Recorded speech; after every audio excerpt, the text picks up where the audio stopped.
Sekarang kami sudah berada di tempat sa'i menuju ke Masjidil Haram melalui pintu tawaf.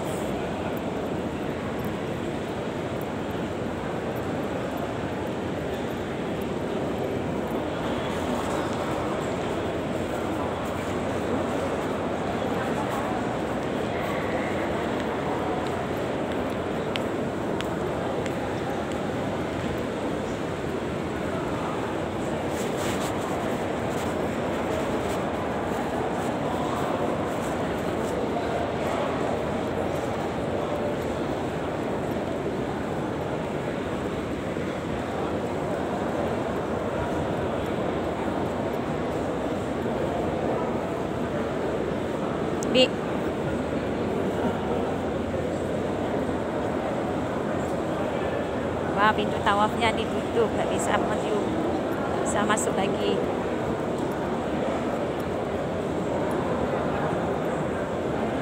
Nah, itu tanda untuk menuju pintu tawaf.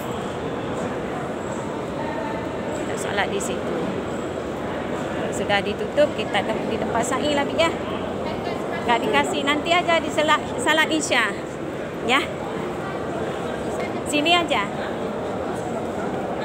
Kami duduk di sini, nanti isya ke tempat tawaf.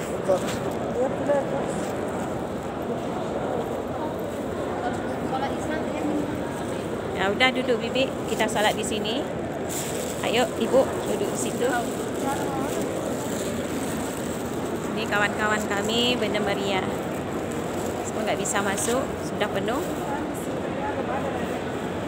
Ini tempat sa'i.